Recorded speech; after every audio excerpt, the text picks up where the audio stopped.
سامعین کرام، آپ سن رہی ہیں ایک دلچسپ اردو جاسوسی کہانی جس کا نام ہے سنائپر۔ اس کہانی کے مصنف ہیں ریاض عاقب کوہلر اور یہ اس سلسلے کی قسط نمبر 13 ہے۔ مجھے امید ہے آپ کو میری یہ کاوش پسند آ رہی ہوگی۔ آپ نے اگر ابھی تک میرا چینل کہانی گھر سبسکرائب نہیں کیا تو ابھی میرے چینل کو سبسکرائب کر کے بیل نوٹیفیکیشن آن کر لیجئے تاکہ آنے والی ہر نئی کہانی کی اطلاع بر وقت آپ تک پہنچ سکے۔ مطمئن انداز میں سر ہلاتے ہم وہاں سے دور ہٹتے گئے۔ ہم چند قدم ہی لے پائے ہوں گے کہ ایک کان پھاڑ دینے والا دھماکہ ہوا جو آئل ٹینک کے پھٹنے کا تھا۔ نالے تک جاتے ہوئے وقفے وقفے سے ٹائر پھٹنے کے دھماکے بھی سنائی دیتے رہے۔ ہم نے تیز رفتاری سے چلتے ہوئے نالا عبور کیا اور پھر مغرب ہی کی سمت بڑھتے رہے۔ شام کا ملگجا سا اندھیرا پھیل رہا تھا۔ نالے سے اوپر چڑھائی کافی سخت تھی لیکن اتنی زیادہ نہیں تھی۔ وہ چڑھائی چڑھ کر ہم سڑک پر پہنچے، اس کے بعد بھی چڑھائی تھی لیکن اتنی زیادہ نہیں تھی۔ تھوڑا آگے بڑھنے کے بعد ہم دائیں ہاتھ موجود نالے میں اتر گئے۔ وہ نالا مغربی پہاڑوں کی طرف سے آ رہا تھا لیکن آگے جا کر یہ شمال کی سمت مڑ کر غلام خیل کی طرف جا نکلتا اور وہاں سے اس نالے میں شامل ہو جاتا جس نالے کو ہم عبور کر کے آ رہے تھے۔ لیکن اس وقت ہمارا رخ مغربی پہاڑی کی طرف تھا۔ نالے میں چڑھائی نسبتاً آسان تھی۔ پہاڑی کی جڑ میں جا کر یہ نالے ایک دم اوپر کو اٹھ جاتے ہیں، ورنہ نیچے ان کی چڑھائی قریباً غیر محسوس ہی ہوتی ہے۔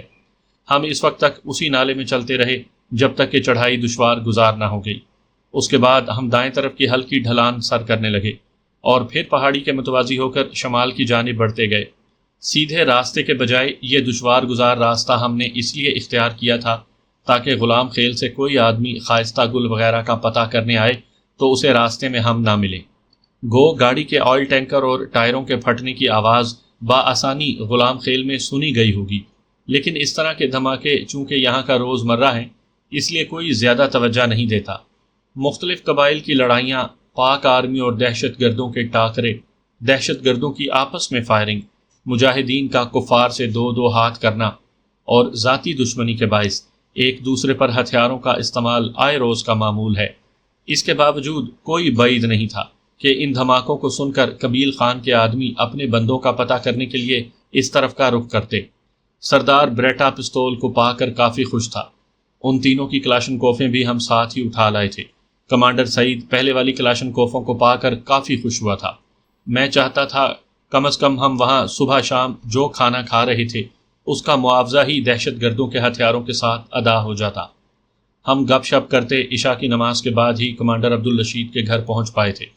دونوں کمانڈر عبدالحق کے کمرے میں بیٹھے کسی خاص بات چیت میں مصروف تھے۔ کمرے کا دروازہ چونکہ کھلا تھا اس لیے ہم کھٹکھٹانے کی زحمت سے بچ گئے تھے۔ آؤ دوستو، آج تو سارا دن ہی غائب رہے ہو۔ ہمیں دیکھتے ہی عبدالحق خوش دلی سے مسکرایا۔ ہاں بھیا، تھوڑا کام تھا۔ ہم تینوں کلاشن کوفیں چٹائی پر رکھتے ہوئے ان سے مصافحہ کرنے لگے۔ عبدالحق نے کہا، شام کی نماز سے ذرا پہلے دھماکے کی آواز سنائی دی تھی۔ میں نے جواباً کہا، ہاں ہم نے بھی سنی تھی۔ میرا خیال ہے کسی نے خائستہ گل اور اس کے دو محافظوں کو قتل کر کے ان کی گاڑی کو آگ دی ہے۔ یقیناً آپ نے اس گاڑی کے پیٹرول ٹینک کے پھٹنے کا دھماکہ سنا ہوگا۔ عبدالحق نے ہمیں مخلصانہ مشورے سے نوازتے ہوئے کہا، دوست کچھ زیادہ ہی تیز رفتاری کا مظاہرہ کر رہے ہو۔ احتیاط بہرحال بہت اچھی ہوتی ہے، اور جہاں تک میرے ناقص علم اور تجربے کی بات ہے تو قبیل خان نہایت چالاک، مکار اور خطرناک شخص ہے، اور یہ غالباً تیسرا چوتھا نقصان ہے جو اسے مسلسل تم لوگوں کی طرف سے پہنچ رہا ہے۔ میں نے ممنونیت بھرے لہجے میں کہا، آپ کے مخلصانہ مشوروں کی ضرورت ہمیں ہمیشہ رہے گی عبدالحق بھائی۔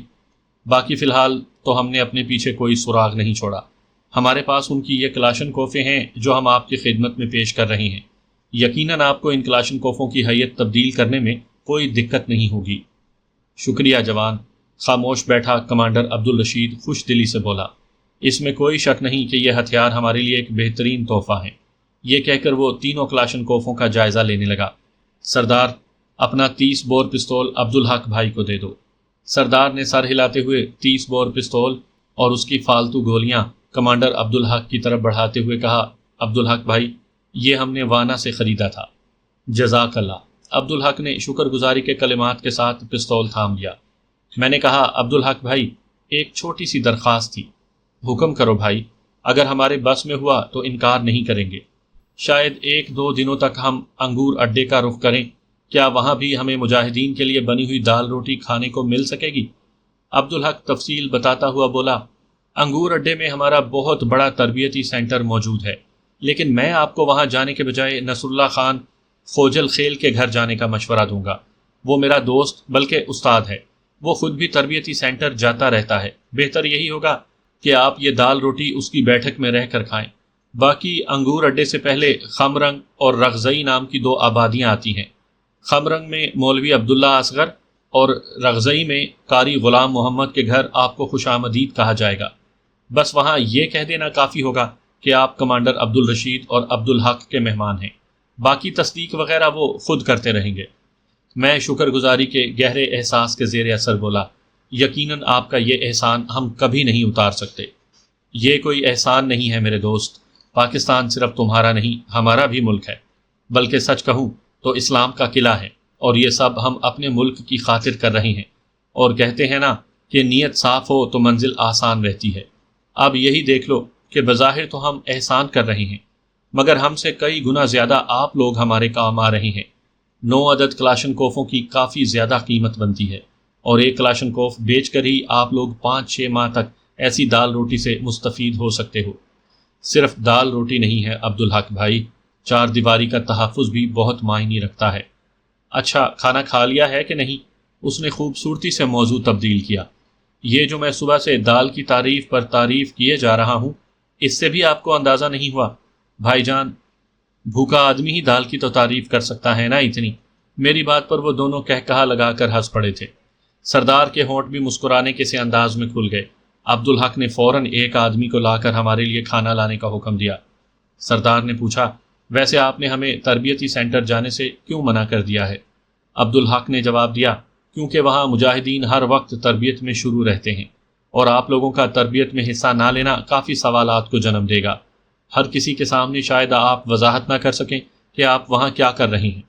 البتہ یہ صرف میرا اپنا خیال ہے، اگر آپ کی خواہش تربیتی سینٹر جانے ہی کی ہے تو وہاں بھی آپ کو رہائش اور کھانا پینا ضرور ملے گا۔ نہیں، میں نے نفی میں سر ہلایا، ہمارے لیے نصر اللہ صاحب کی بیٹھک ہی مناسب رہے گی۔ اسی وقت کھانے کے برتنوں کے ساتھ ایک آدمی اندر داخل ہوا۔ کھانا کھا کر ہم خوشبودار قہوے سے لطف اندوز ہوئے اور دونوں کمانڈروں سے اجازت لے کر اپنے کمرے کی جانب بڑھ گئے۔ ان تینوں کی لاشیں اسی رات دریافت کر لی گئی تھیں۔ تینوں کا آبائی علاقہ بھی غلام خیل ہی تھا۔ ظہر کی نماز کے بعد ان کا جنازہ تھا۔ ہم نے بڑے اہتمام سے ان کے جنازے میں شرکت کی، لیکن قبیل خان کا دیدار نہ ہو سکا۔ خائستہ گل کے بقول وہ ایک خود غرض اور مطلب پرست شخص ہی نکلا تھا۔ اپنے سالے کے جنازے میں شرکت نہ کر کے اس نے خائستہ گل کی اس بات پر مہر تصدیق ثبت کر دی تھی، ورنہ انگور اڈے سے وہاں تک گاڑی میں کتنا کچھ وقت لگنا تھا، اور پھر اسی روز مجاہدین کی ایک گاڑی انگور اڈے جا رہی تھی۔ ہم عبدالحق سے اجازت لے کر اسی گاڑی میں انگور اڈے روانہ ہوئے۔ پہلے ہم نے سوچا تھا کہ شاید قبیل خان اپنے سالے کی موت پر وہاں آ جائے، لیکن اسے کوئی زیادہ ہی خوبصورت مصروفیت ملی ہوئی تھی کہ اس نے غلام خیل آنے کی زحمت تک نہیں کی تھی۔ شام کی اذان کے وقت مجاہدین ہمیں نصر اللہ خان خوجل خیل کے گھر کے سامنے اتار کر آگے بڑھ گئے۔ جانے سے پہلے وہ نصر اللہ خوجل خیل سے ہمارا تعارف کروانا نہیں بھولے تھے۔ وہ سفید ریش مجاہد عمر کی اس منزل میں تھا جہاں انسان کے قوا آرام کے طلبگار ہوتے ہیں، لیکن وہ اپنی آخرت سنوارنے میں لگا ہوا تھا۔ اس نے ہمیں خوش دلی سے خوش آمدید کہا اور اپنے گھر سے ملحقہ ایک خوبصورت سی بیٹھک میں ہمیں لے جا کر بٹھا دیا۔ ہماری ضروریات وغیرہ کا پوچھنے کے بعد وہ شام کی نماز کے لیے چلا گیا۔ ہم نے بیٹھک ہی میں نماز پڑھ لی تھی۔ رات کا کھانا عشاء کی نماز کے بعد ہی کھا سکے تھے۔ کھانا کافی پرتکلف بنا تھا۔ کھانے کے بعد اس نے چند منٹ ہم سے گپ شپ کی اور پھر ہمیں آرام کی تاکید کرتا ہوا چلا گیا۔ صبح ناشتے کے بعد ہم بیٹھک سے تو نکل آئے، لیکن قبیل خان کے مخصوص اڈے کا رخ نہ کر سکے، کیونکہ ہم بازار کھلنے کے منتظر تھے اور ہمیں زیادہ انتظار نہ کرنا پڑا۔ اسلحے کی دکانیں کھلتے ہی ہم ڈریگنو رائفل کے سائلنسر کا پوچھنے کے لیے ایک دکان میں گھس گئے۔ دکاندار کے نفی میں سر ہلانے پر ہم اگلی دکان کی طرف بڑھ گئے۔ اسلحے کی تیسری دکان میں ہمیں مطلوبہ چیز مل گئی۔ اس کی خریداری میں خائستہ گل کی جیب سے ملنے والی نقدی کام آئی تھی۔ ہمارے پاس جو بڑی رقم موجود تھی وہ ہم ڈی بلاک پر چھوڑ کر آئے تھے، کیونکہ اتنی زیادہ رقم کو ساتھ پھرانا کسی طرح مناسب نہیں تھا۔ سائلنسر خرید کر ہم جنوب مشرق کی سمت روانہ ہو گئے۔ وزیرستان کے لحاظ سے انگور اڈا خاصا بڑا شہر ہے اور یہ بالکل پاکستان افغانستان بارڈر پر واقع ہے۔ افغان وہاں سے مغرب کی جانب پڑتا ہے۔ یہ پاکستان کا آخری شہر ہے۔ گھنٹہ ڈیڑھ پیدل چلنے کے بعد ہم خڑ قلعے کے قریب پہنچ گئے تھے۔ مشرق کی جانب جانے والی سڑک خڑ قلعے میں داخل ہونے سے پہلے ہی نظر آ گئی تھی۔ ہم اس سڑک سے تھوڑا فاصلہ رکھ کر چلنے لگے تاکہ کسی کو یہ شبہ نہ ہو کہ ہم قبیل خان کی حویلی کی جانب جا رہے ہیں۔ آگے چونکہ چڑھائی تھی اس لیے ہمیں گھنٹے سے زیادہ وقت آگے بھی لگ گیا تھا۔ اس طرف درخت کافی گھنے تھے، اس لیے ہمیں چھپ کر جانے میں آسانی ہو رہی تھی۔ پہاڑی عبور کرتے ہی ہمیں وہ وسیع و عریض پختہ حویلی نظر آ گئی تھی۔ اس کے قریب جانے کے بجائے ہم سامنے پھیلے جنگل میں گھس گئے۔ درختوں کی بہتات نے حویلی کو ہماری نظروں سے اوجھل کر دیا تھا۔ ہمارے قدم سامنے والی پہاڑی کی جانب بڑھ رہے تھے، جس کی بلندی پر جا کر ہم حویلی کا اچھی طرح جائزہ لے سکتے تھے۔ اس پہاڑی کا حویلی سے زمینی فاصلہ تو 3-4 کلومیٹر سے زیادہ تھا، لیکن ہوائی فاصلہ کلومیٹر سے زیادہ نہیں تھا۔ پہاڑی کی بلندی پر جاتے ہی ہم ایک چٹان کی اوٹ میں لیٹ کر حویلی کا جائزہ لینے لگے۔ وہاں سے وہ وسیع و عریض حویلی بالکل واضح نظر آ رہی تھی۔ خائستہ گل نے حویلی کے بارے بالکل صحیح تفصیل بتلائی تھی۔ ابھی ہم حویلی کا مکمل جائزہ نہیں لے پائے تھے کہ ہمیں حویلی کا داخلی دروازہ کھلتا ہوا نظر آیا۔ دروازہ کھلتے ہی 4 ڈبل کیبن باہر نکلیں اور درختوں میں غائب ہو گئیں۔ چند منٹ کے بعد وہ ہمیں اس پہاڑی راستے پر دکھائی دینے لگیں جس طرف سے ہم چل کر آئے تھے۔ بلندی سے نیچے اتر کر چاروں گاڑیاں ہماری نگاہوں سے اوجھل ہو گئی تھیں۔ خان صاحب، مجھے تو لگتا ہے کہ وہ کمینہ یہاں سے نکل گیا ہے۔ میں بھی تمہارے ساتھ متفق ہوں، سردار نے تائیدی انداز میں سر ہلایا۔ میں نے منہ بنا کر کہا، گویا یہاں آنا بیکار گیا؟ نہیں، حویلی کا جائزہ تو لے لیا نا، بلکہ میرا تو مشورہ ہے کہ اندر گھس کر بھی دیکھ لیتے ہیں۔ خائستہ گل کے کہنے کے مطابق قبیل خان کے جانے کے بعد یہاں 2-3 آدمی رہ جاتے ہیں۔ اگر یہ اطلاع درست ہے تو ایک وقت میں ایک آدمی کو ڈیوٹی پر ہونا چاہیے، باقی 2 آرام کرتے ہوں گے، اور ایک آدمی کو لا علم رکھ کر اندر گھسنا تمہارے جیسے چور کے لیے مشکل نہیں ہوگا۔ میں کیسے چور ہوں؟ لیزونا کا دل تو تم نے چرایا ہے اور چور میں ٹھہرا؟ تمہیں کمانڈو والوں نے اتنے طریقے تو سکھائے ہی ہوں گے۔ انہوں نے تو یقیناً بہت کچھ سکھایا ہے، لیکن اس سے زیادہ مجھے اپنی یونٹ کے استادوں نے تربیت دی ہے۔ وہ ہنسا، مذاق کر رہا تھا یار، تم تو سنجیدہ ہی ہو گئے۔ اللہ کی شان، اب پٹھان بھی مذاق کرنے لگ گئے۔ اچھا، بکواس کرنے کی ضرورت نہیں ہے اور اب مورچوں کے ہولوں کا جائزہ لو۔ کیا کوئی حرکت نظر آ رہی ہے؟ میں سنجیدہ ہوتے ہوئے بولا، میں کافی دیر سے ہولوں کا جائزہ لے رہا ہوں، لیکن کوئی حرکت نظر نہیں آ رہی۔ میرا خیال ہے اپنا سامان اور ہتھیار یہیں چھوڑ کر حویلی کے قریب جا کر دیکھتے ہیں، شاید اندر جانے کی کوئی صورت نکل آئے۔ یوں بھی ہمارے پاس پستول تو موجود ہیں، اور میرا خیال ہے کہ گلاک اور بریٹا کی موجودگی میں ہمیں کسی رائفل وغیرہ کی ضرورت نہیں پڑے گی۔ پہلے سامان کے لیے کوئی مناسب جگہ ڈھونڈ لیں۔ میں اس سے اتفاق کرتے ہوئے اٹھ گیا۔ آدھ پون گھنٹے کی تلاش کے بعد ہمیں ایک غار مل گیا۔ وہ غار اتنا اونچا ضرور تھا کہ اس میں ہم سر جھکا کر کھڑے ہو سکتے تھے۔ وہاں پتھروں سے بنا عارضی چولہا اور اس میں پڑی راکھ ہمیں یہ باور کروانے کے لیے کافی تھی کہ اس غار کو پہلے بھی کوئی انسان استعمال کر چکا ہے، لیکن وہ راکھ کافی پرانی تھی، گویا یہ مہینوں پہلے کسی نے آگ جلائی تھی۔ اپنے سفری تھیلے اور ہتھیار وہاں چھوڑ کر ہم غار سے باہر نکل آئے۔ صرف پستول ہم نے اپنے پاس رہنے دیے تھے، البتہ میں نے چھوٹی سی طاقتور دوربین بھی تھیلے سے نکال کر جیب میں ڈال لی تھی۔ ایک ہلکی چادر ہم نے مقامی لوگوں کے انداز میں سر پر پگڑی کے طور پر باندھی، اور اس کا ایک طرف سے لٹکتا ہوا پلو ہم نے اپنے چہروں کے گرد اس طرح لپیٹ لیا کہ پلو نے نقاب کی طرح ہمارا چہرہ چھپا لیا تھا۔ حویلی کے قریب پہنچ کر ہم نے درختوں کی آڑ میں رہتے ہوئے داخلی دروازے کا جائزہ لیا۔ مضبوط لکڑی کا دروازہ جس پر سرخ اور سبز رنگ کا پینٹ کیا گیا تھا، کسی قسم کی حرکت نہ ہوتی دیکھ کر میں نے دونوں مورچوں کا جائزہ لیا، مگر وہاں بھی سکون نظر آیا۔ ہم جنوب کی جانب سے ایک چکر کاٹ کر حویلی کی عقبی جانب پہنچے۔ عقبی جانب کی دیوار تو باقی تینوں دیواروں سے کم بلند تھی، لیکن اس پر کانٹے دار تار اس انداز میں لگی ہوئی تھی کہ اس کو کاٹے بغیر اندر جانا ممکن نہیں تھا۔ ہم نے پہاڑی ڈھلان پر چڑھ کر دوربین سے سامنے کی دیوار میں موجود مورچوں کا جائزہ لیا، لیکن مورچوں میں سنتری موجود نہیں تھا۔ دونوں مورچوں کے نیچے پختہ کمرہ بنا ہوا تھا، اور کمرے کی چھت پر چڑھنے کے لیے لوہے کی ایک مضبوط سیڑھی بھی دکھائی دی۔ مورچوں کا دروازہ مغربی دیوار میں بنا ہوا تھا۔ ان دروازوں میں کواڑ موجود نہیں تھے۔ اگر ان مورچوں میں کوئی ایک آدمی بھی موجود ہوتا تو ہم اس ڈھلان پر بیٹھے ہوئے آسانی سے نظر آ گئے ہوتے۔ میں نے مشورہ دیتے ہوئے کہا، میرا خیال ہے اندر داخل ہونے کے لیے جنوبی دیوار مناسب رہے گی۔ انتظار کس بات کا ہے؟ سردار فوراً جنوبی دیوار کی جانب بڑھ گیا۔ میں اندر جاؤں گا اور تم اسی دیوار کے مشرقی کونے پر میرے اشارے کا انتظار کرنا۔ اگر مجھے تمہاری ضرورت محسوس ہوئی تو میں تمہیں اندر بلا لوں گا، ورنہ تم باہر نگرانی کرتے رہنا۔ میرا خیال ہے کہ سینئر ہونے کے ناطے یہ فیصلہ کرنا میرا حق بنتا ہے کہ اندر کون جائے گا اور باہر نگرانی کا کام کون سر انجام دے گا۔ سردار فوراً معترض ہوتا ہوا بولا۔ میں نے پوچھا، پتہ ہے پٹھانوں کی سب سے بری عادت کون سی ہوتی ہے؟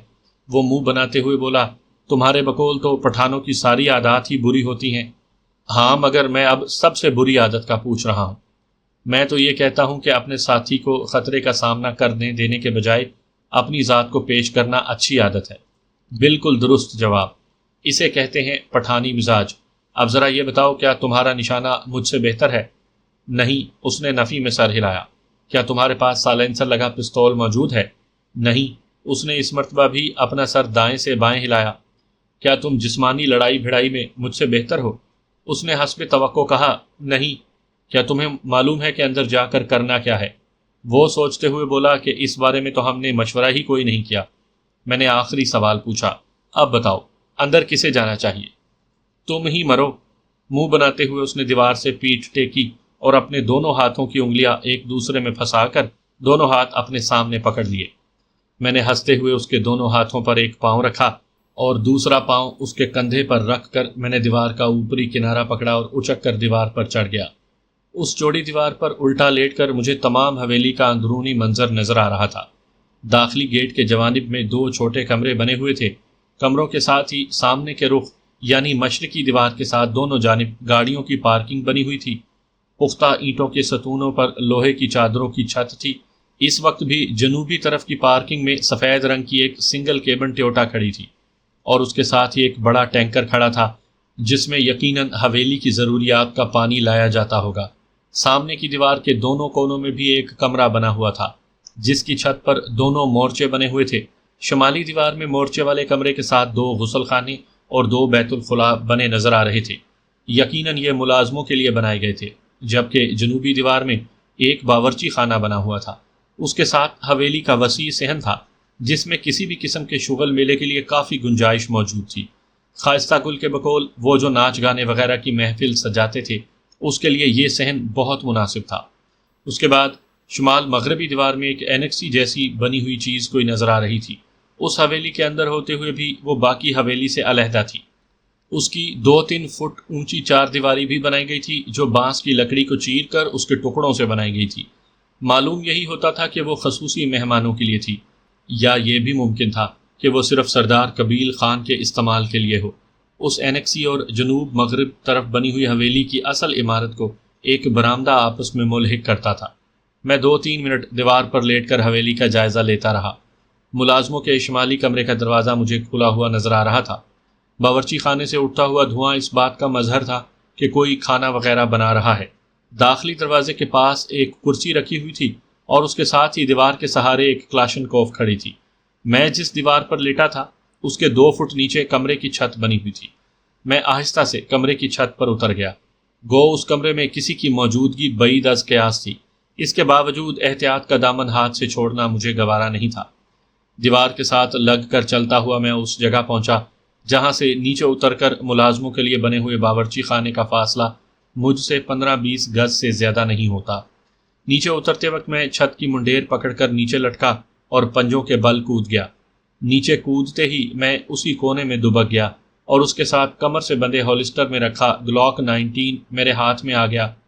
اس کی نال میں سائلنسر فٹ کر کے میں آہستہ سے اٹھا۔ میرا ارادہ اندرونی عمارت کا جائزہ لینے کا تھا، لیکن میری یا اس ملازم کی بدقسمتی جو اس وقت باورچی خانے سے روٹیوں کا چھابا اور سالن کا ڈونگا اٹھائے ہوئے باہر نکلا۔ اگر وہ سامنے دیکھتا ہوا ملازموں کے بنے ہوئے کمرے کا رخ کرتا تو یقیناً زندہ بچ گیا ہوتا، لیکن اس وقت اس نے بغیر کسی وجہ کے ٹھیک اس طرف نگاہ دوڑائی جہاں میں موجود تھا۔ اس کا منہ حیرت سے کھلا رہ گیا، لیکن اس سے پہلے کہ وہ کچھ کہہ پاتا، ٹھک کی آواز کے ساتھ گلاک کی مزل نے گولی اگلی اور وہ ماتھے میں لگنے والی گولی کی وجہ سے پیچھے کی طرف گرا۔ اس کے نیچے گرنے کے شور سے زیادہ اس کے ہاتھ میں تھامے ڈونگے کے گرنے کا شور ہوا۔ اوے ہمایوں، پھر کیا گند کر دیا ہے؟ یقیناً ڈونگے کے گرنے کی آواز اس کمرے تک پہنچ گئی تھی۔ جہانی ہمایوں نے واقعی گند کیا تھا کہ اپنے ساتھ اپنے ساتھیوں کی موت کا بھی سبب بن گیا تھا۔ اب اگر میں انہیں زندہ چھوڑ دیتا تو خود میری سلامتی خطرے میں پڑ جاتی۔ میں تیز رفتاری سے اس کمرے کی طرف بڑھا جہاں سے آواز آئی تھی۔ مرنے والے کی طرف سے کوئی جواب نہ پا کر انہوں نے کمرے کے باہر جھانکنے کی ضرورت محسوس نہیں کی تھی۔ دروازے پر رکے بغیر میں اندر داخل ہوا۔ ایک آدمی کانوں میں ایئر فون لگائے موبائل فون پر گانا بجانا یا اسی قسم کی کوئی اور چیز سن رہا تھا، جبکہ دوسرا کلاشنکوف کی بیرل میں راڈ مار کر صفائی کر رہا تھا۔ پہلی گولی میں نے اس کی کھوپڑی میں اتاری، جبکہ موبائل فون کے ساتھ مشغول آدمی کی تو آنکھیں بند تھیں، اس لیے اسے گولی لگنے کے بعد بھی معلوم نہ ہو سکا کہ اس کے ساتھ کیا ہو گیا ہے۔ یہ موبائل فون بھی عجیب ایجاد ہے کہ جہاں کال کے لیے سگنل موجود نہ ہو وہاں بھی لوگ اسے استعمال کیے بنا نہیں رہ سکتے۔ ایک چھوٹی سی مشین جس میں درجنوں سسٹم موجود ہیں۔ وزیرستان میں جہاں موبائل فون کی سروس نہیں ملتی وہاں بھی میں نے زیادہ تر نوجوانوں کے ہاتھ میں موبائل فون دیکھے ہیں۔ خائستہ گل کے کہنے کے مطابق قبیل خان کی غیر موجودگی میں وہاں 2 سے 3 محافظ موجود ہوتے ہیں، اور 3 آدمیوں کو میں ختم کر چکا تھا۔ میں وہاں سے نکل کر اس علیحدہ عمارت کی طرف بڑھ گیا جس کی 4 دیواری میں بانس کی لکڑیاں استعمال کی گئی تھیں۔ وہی جگہ مجھے اس حویلی میں سب سے اہم نظر آ رہی تھی۔ ایک بار تو میرا ارادہ ہوا کہ سردار کو بھی بلا لوں، مگر پھر یہ سوچ کر کہ وہ باہر کی نگرانی کر رہا ہے میں نے اپنا ارادہ ملتوی کر دیا۔ اپنے تئیں میں تمام محافظوں کا خاتمہ کر چکا تھا، اس لیے پستول میں نے بے پرواہی کے انداز میں پکڑا ہوا تھا۔ بانسوں کی لکڑیوں کی بنائی ہوئی 4 دیواری کے بیچوں بیچ ایک راستہ اندر کی طرف جا رہا تھا جس کے ساتھ ساتھ پھولوں کی کیاریاں بنی ہوئی تھیں۔ اس راستے کے اختتام پر ایک چھوٹا سا برآمدہ تھا، اس کے ساتھ ہی لکڑی کا بھورے رنگ کا منقش دروازہ تھا۔ دروازے کے ہینڈل کو ہاتھ سے نیچے کرتے ہوئے میں نے دروازے کو دھکیلا اور دروازہ بے آواز کھلتا چلا گیا۔ اندر خوبصورت ایرانی قالین بچھا ہوا تھا، اس کے اوپر چاروں اطراف میں صوفہ سیٹ رکھے ہوئے تھے۔ ہر صوفہ سیٹ کے سامنے شیشے کی ٹیبل پڑی تھی، جبکہ صوفوں کے دونوں پہلوؤں پر شیشے کی تپائیاں رکھی ہوئی تھیں۔ وہ سٹنگ روم کافی وسیع تھا۔ 3 اطراف کی دیواروں میں شیشے کی کھڑکیاں تھیں جن پر دبیز اور خوش رنگ پردے لٹکے ہوئے تھے، جبکہ مغربی دیوار میں ایک گیلری کا راستہ نظر آ رہا تھا۔ صوفوں کے پیچھے بھی کافی جگہ خالی پڑی تھی۔ میں اسی گیلری کی طرف بڑھا۔ گیلری کے دونوں جانب 2 کمروں کے دروازے تھے۔ اس عمارت کے تمام دروازے بھورے رنگ کے تھے جن پر دیدہ زیب نقش نگاری کی گئی تھی۔ ابھی میں سوچ ہی رہا تھا کہ کس دروازے کو کھولوں کہ اچانک شمالی جانب موجود کمرے کا دروازہ ایک جھٹکے سے کھلا۔ وہاں سے برآمد ہونے والا چہرہ ایک خوبصورت اور دلکش لڑکے کا تھا۔ اس کی عمر 16-17 سال کے قریب ہوگی۔ اس نے ہاتھ میں کلاشنکوف پکڑی ہوئی تھی۔ ہم دونوں ہی ایک دوسرے کو دیکھ کر اچھل پڑے تھے۔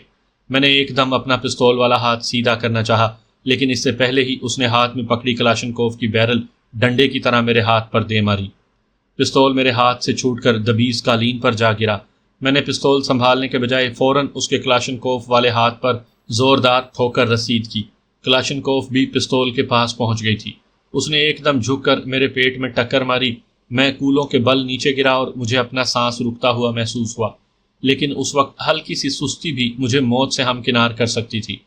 میرے گرتے ہی وہ کلاشنکوف اٹھانے کے لیے جھکا اور میں نے لیٹے لیٹے ہی اس کے دائیں پہلو پر زوردار لات رسید کر دی۔ وہ کلاشنکوف کو پکڑ چکا تھا۔ میری لات کھاتے ہی دیوار سے ٹکرایا۔ اس کے سنبھلنے تک میں اگلی ٹھوکر اس کی کلاشنکوف پر مار چکا تھا۔ گن ایک مرتبہ پھر اس کے ہاتھ سے گر گئی۔ کلاشنکوف اٹھانے کا خیال ترک کرتے ہوئے اس نے خالی ہاتھ ہی مجھ پر حملہ کر دیا۔ اپنا بایاں بازو گھماتے ہوئے اس نے میرے چہرے کو نشانہ بنانے کی کوشش کی۔ میں نے اپنا سر ذرا سا پیچھے ہٹایا، اس کا زوردار مکہ میری چھاتی میں پڑا۔ میں بے ساختہ 2 قدم پیچھے ہو گیا۔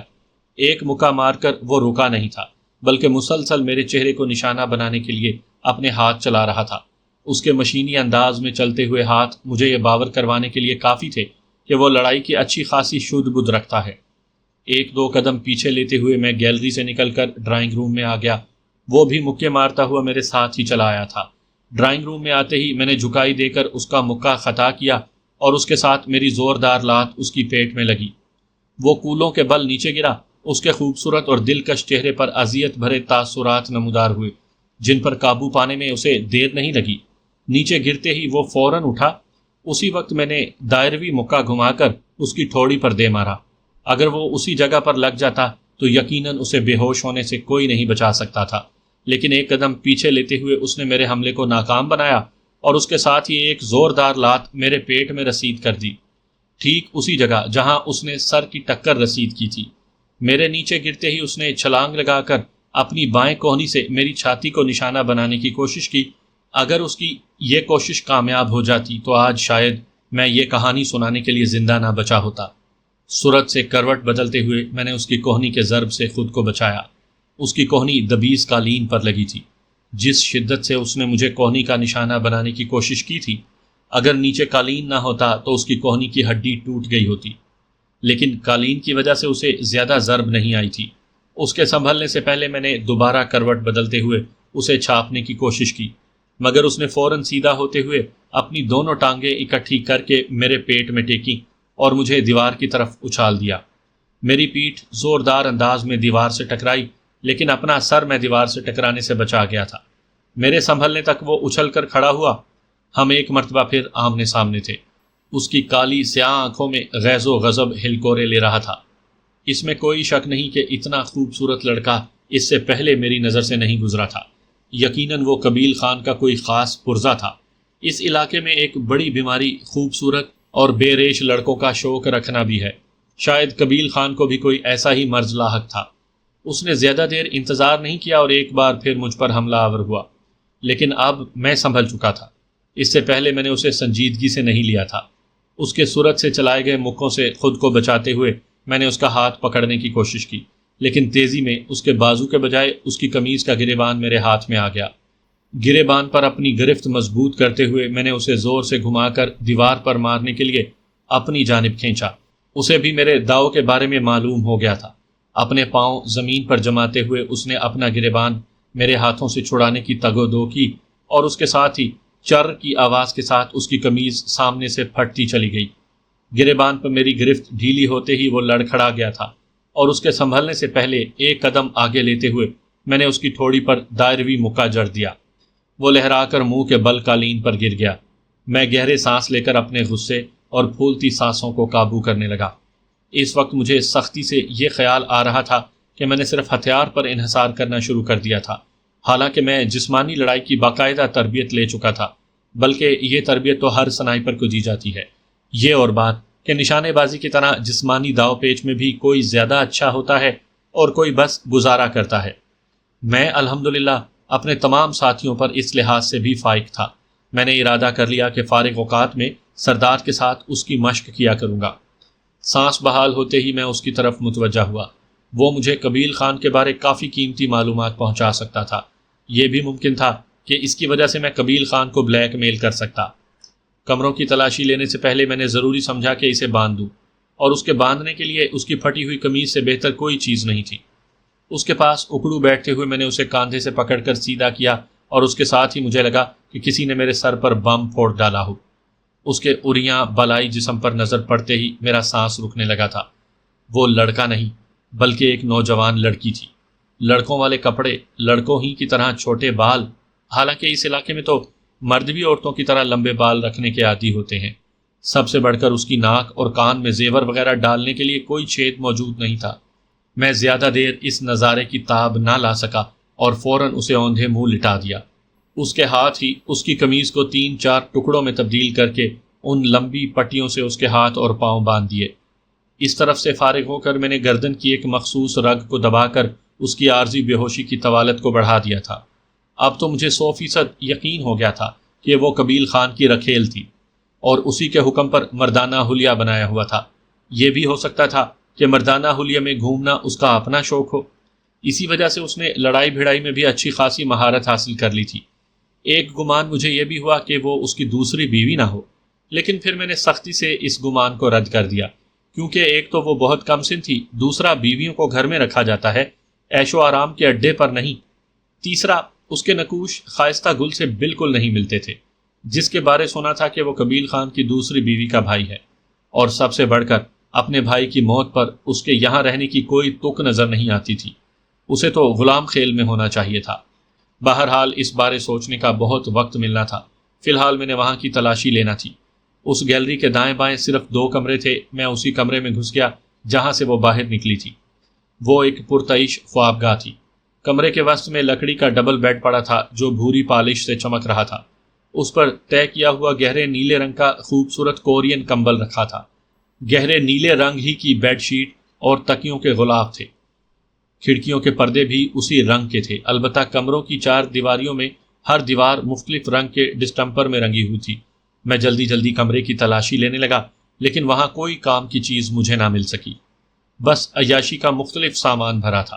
ایک مکمل الماری تو مختلف قسم کی شراب کی بوتلوں سے بھری ہوئی تھی۔ بیڈ سائڈ ٹیبل کے دراز وغیرہ کھنگالنے کے بعد میں دوسرے کمرے میں گھس گیا کہ وہ بھی ایک خوابگاہ ہی تھی۔ وہاں ایک الماری میں مردانہ لباس ٹنگے ہوئے دیکھ کر میں نے ایک قمیض اتار کر اپنے پاس رکھ لی تھی، کیونکہ اس لڑکی کا کردار کیسا ہی کیوں نہ ہو، مجھے میرا اخلاق یہ اجازت نہیں دیتا تھا کہ اس پر قابو پانے کے بعد میں اسے برہنہ حالت میں پھراتا رہتا۔ دوسرے کمرے میں نکل کر میں نے گیلری کے آخری کونے تک جا کر دیکھا، وہاں بھی ایک کھڑکی بنی ہوئی تھی۔ قریب پہنچنے پر مجھے کھڑکی کا ٹوٹا ہوا شیشہ دکھائی دیا۔ دبیز پردے کی وجہ سے ٹوٹا ہوا شیشہ دور سے نظر نہیں آ رہا تھا۔ واپس ڈرائنگ روم میں آ کر میں نے اس لڑکی کی ہاتھ کی بندشیں کھولی اور اسے قمیض پہنا کر دوبارہ اس کے ہاتھ پشت سے باندھ دیے۔ وہاں سے نکل کر میں نے دوسری عمارت کا بھی سرسری جائزہ لیا، لیکن کام کی کوئی چیز نظر نہیں آئی۔ دوسرے کمروں کا جائزہ لیتے ہوئے میں نے احتیاط کا دامن ہاتھ سے نہیں چھوڑا تھا۔ پہلے بھی بڑی مشکل سے بچ پایا تھا کہ 17-18 سال کی لڑکی نے مجھے ناکوں چنے چبوا دیے تھے۔ ممکن تھا کہ کسی اور کمرے سے اس سے بھی بڑی آفت متھے لگ جاتی۔ عمارت کے باقی کمروں میں بھی بس ضرورت ہی کا سامان رکھا ہوا تھا۔ کمروں کا جائزہ لیتے ہی میں نے داخلی دروازے کی ذیلی کھڑکی کھول کر سردار کو اندر بلا لیا۔ سردار، اس کمرے میں سنگل کیبن کی چابی یا تو دیوار سے لٹکی ہوگی یا کسی لاش کی جیب میں ہوگی۔ وہ چابی اور وہاں رکھے ہتھیار اٹھا کر سنگل کیبن میں رکھو، میں آتا ہوں۔ مذکورہ کمرے کی طرف اشارہ کر کے میں اس لڑکی کو اٹھانے چل پڑا۔ میری واپسی تک سردار بھی ٹیوٹا کی چابی اور 3 کلاشن کوفیں اٹھا کر باہر نکل آیا تھا۔ یہ کون ہے؟ اس نے میرے کندھے پر اٹھائی لڑکی کی طرف اشارہ کیا۔ اس لڑکی کو ٹیوٹا کی باڈی میں رکھتے ہوئے میں نے جواب دیا، یہ بہت خاص پرزہ ہے، یوں سمجھو قبیل خان تک پہنچنے کی چابی۔ اس پر نظر پڑتے ہی بے ساختہ سردار کے منہ سے نکلا، یار داخور ڈیرا خلی حلق دے، یار یہ تو بہت خوبصورت لڑکا ہے۔ میں نے مسکراتے ہوئے جواب دیا، ویلے خومیدی چادہ اسپیشل چیئے دے، کہا تو ہے کہ یہ خاص چیز ہے۔ اس کا مطلب ہے قبیل خان بھی لونڈوں کا شوقین ہے؟ سردار نے سمجھنے والے انداز میں سر ہلایا۔ خان صاحب، پٹھانوں والی بات نہ کرو، یہ لڑکی ہے۔ کیا؟ اس نے حیرانی سے ایک مرتبہ پھر اس لڑکی کا جائزہ لیا، لیکن اس نے تو حلیہ بالکل لڑکوں والا بنایا ہوا ہے۔ میں نے ڈرائیونگ سیٹ سنبھالتے ہوئے کہا، حلیے کو چھوڑو، چہرے کے نقوش پر غور کرو۔ تو اب اسے لے کر کہاں جا رہی ہیں؟ میرے ساتھ بیٹھنے کے لیے اس نے دروازہ کھولنا چاہا۔ اس کی بات کا جواب دیے بغیر میں نے پوچھا، دروازہ کون کھولے گا؟ دروازہ واپس بند کرتے ہوئے وہ منہ بناتے ہوئے بولا، جونیئر ہونے کے ناطے دروازہ کھولنا تو تمہیں چاہیے تھا، لیکن کیا کریں، آج کل تو سینئر جونیئر کی تمیز ہی نہیں رہی۔ میں زیر لب مسکراتے ہوئے گاڑی سلف گھمانے لگا۔ گاڑی سٹارٹ کر کے میں نے پیچھے لے جا کر داخلی دروازے کی سیدھ میں کی۔ اس وقت تک وہ دروازہ کھول چکا تھا۔ میں نے جو ہی گاڑی باہر نکالی، وہ دروازہ بند کر کے میرے پاس آ بیٹھا۔ اب بتاؤ اس مصیبت کو کہاں لے جانا ہے؟ جہاں اپنا سامان رکھا ہے وہاں لے جا کر پوچھ گچھ کرتے ہیں، اگر مناسب لگا تو اس کے ذریعے قبیل خان کو بلیک میل بھی کیا جا سکتا ہے۔ سردار نے تائیدی انداز میں سر ہلاتے ہوئے کہا، ویسے اس کی شکل و صورت کو تو دیکھ کر یہی اندازہ ہوتا ہے کہ ہم قبیل خان کو ٹھیک ٹھاک دھچکا پہنچا چکے ہیں۔ میں نے کہا، یہ تو اس سے بات چیت کرنے پر معلوم ہوگا۔ درختوں سے بچنے کے لیے مجھے مسلسل اسٹیئرنگ گھمانا پڑ رہا تھا۔ راستہ بھی ناہموار تھا کہ گاڑی کو مسلسل جھٹکے لگ رہے تھے۔ گاڑی کو غار کے دہانے تک لے جانا ممکن نہیں تھا، کیونکہ غار ڈھلان پر بنی ہوئی تھی۔ غار کے دہانے کے متوازی گاڑی روک کر میں نے سردار کو کہا، گاڑی واپس لے جاؤ اور دونوں گاڑیوں کے آئل ٹینک میں سوراخ کر کے تیل نکال کر وہاں موجود تمام سامان اور گاڑیوں کو آگ لگا دو۔ اب جب کہ اس کے محافظوں کی موت کے بعد یہ بات کھل گئی کہ اس عمارت تک ہم پہنچ گئے ہیں، تو قبیل خان کا کچھ نقصان کرنا تو بنتا ہے۔ یہ کام مجھے واقعی پسند ہے۔ سردار خوشی سے چہکتے ہوئے ڈرائیونگ سیٹ پر بیٹھ گیا۔ گاڑی سے اتر کر میں نے لڑکی کو کھینچ کر نیچے اتارا اور لڑکی والی اور باقی 3 محافظوں والے ہتھیار بھی گاڑی سے اتار کر نیچے رکھ دیے۔ سردار گاڑی کو موڑ کر دوبارہ قبیل خان کی حویلی کی جانب بڑھ گیا، جبکہ میں اس لڑکی کو کندھے پر اٹھا کر اوپر چڑھنے لگا۔ غار کے دہانے کے سامنے کافی درخت موجود تھے، جن کے عقب میں دہانہ بالکل چھپا ہوا تھا۔ لڑکی کو غار میں لٹا کر میں دوبارہ نیچے پہنچا اور تمام ہتھیار بھی وہاں اٹھا لایا۔ لڑکی کو ابھی تک ہوش نہیں آیا تھا۔ اسے دیوار کے ساتھ ٹیک لگا کر بٹھا کر میں نے تھیلے سے پانی کی بوتل نکال لی، آدھی بوتل اپنے معدے میں اتار کر میں نے باقی پانی اس کے منہ پر انڈیل دیا۔ اس نے کراہتے ہوئے آنکھیں کھول دیں، ہوش میں آتے ہی وہ ایک طرف لڑک گئی۔ اسے دوبارہ بازو سے پکڑ کر میں نے دیوار کے ساتھ بٹھا دیا۔ گہرے سانس لیتے ہوئے اس نے نفرت بھری نگاہیں میرے چہرے پر ڈالیں۔ اس وقت میری آنکھوں سے پھوٹنے والی نفرت بھی کچھ کم درجے کی نہیں تھی۔ نامعلوم کیوں مجھے اس پر حد سے زیادہ غصہ آ رہا تھا۔ تمہارا نام؟ میں نے اس کی شعلہ بار آنکھوں میں جھانکتے ہوئے پہلا سوال کیا، مگر وہ ہونٹ بھینچے اسی انداز میں مجھے گھورتی رہی۔ میرا ہاتھ بجلی کسی صورت سے گھوما۔ چٹاخ کی آواز کے ساتھ اس کا بایاں گال سفید سے سرخ ہو گیا تھا۔ وہ دائیں طرف لڑک گئی تھی۔ اس کے بوائے کٹ بالوں کو بے دردی سے پکڑ کر میں نے دوبارہ سیدھا بٹھایا۔ تم سے نام پوچھا ہے، میں نے زہر خند لہجے میں اپنا سوال دہرایا، لیکن وہ اسی طرح شعلہ بار نظروں سے مجھے گھورتی رہی۔ اس کی آنکھوں میں موجود نفرت دو چند ہو گئی تھی۔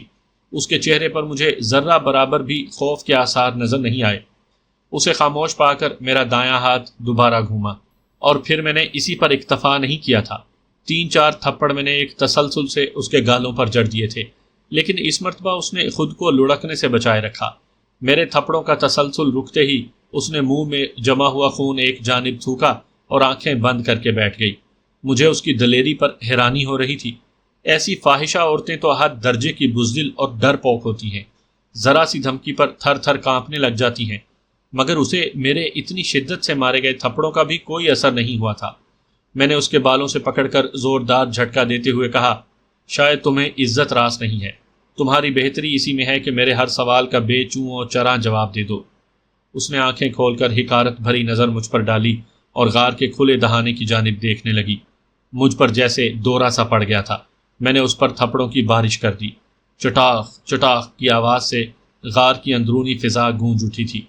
یقیناً اس کے چہرے کو کافی پذیرائی ملتی رہی ہوگی، لیکن اس وقت وہ اس آدمی کے سامنے تھی جو عورت ذات سے نفرت کا دعوے دار تھا۔ ماہین کی بے راہ روی کے بعد اس طرح کی آبرو باختہ عورتیں مجھے اور بھی بری لگنے لگی تھی، اور اس لڑکی پر مجھے جو غصہ آ رہا تھا وہ خود میرے لیے حیرانی کا باعث تھا۔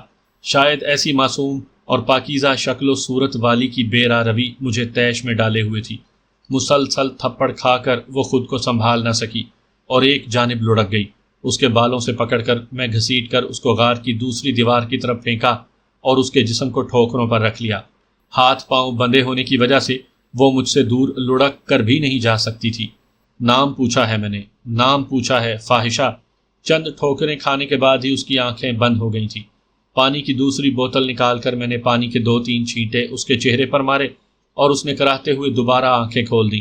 ایک زوردار تھپڑ کے ساتھ اس کا استقبال کرتے ہوئے میں غرایا، جواب دو، میں کہہ رہا ہوں جواب دو۔ اس کا بدن تکلیف کی شدت سے آہستہ آہستہ کانپنے لگ گیا تھا۔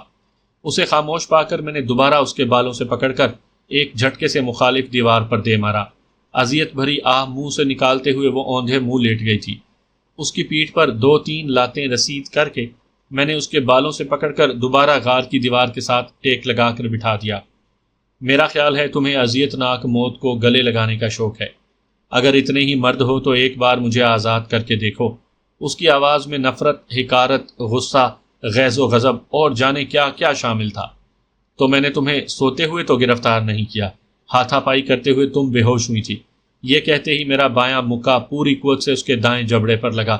وہ بے اختیار خون تھوکنے لگی۔ نام کیا ہے تمہارا؟ میں نے دوبارہ اپنا سوال دہرایا۔ وہ حسب سابق خاموش رہی تھی۔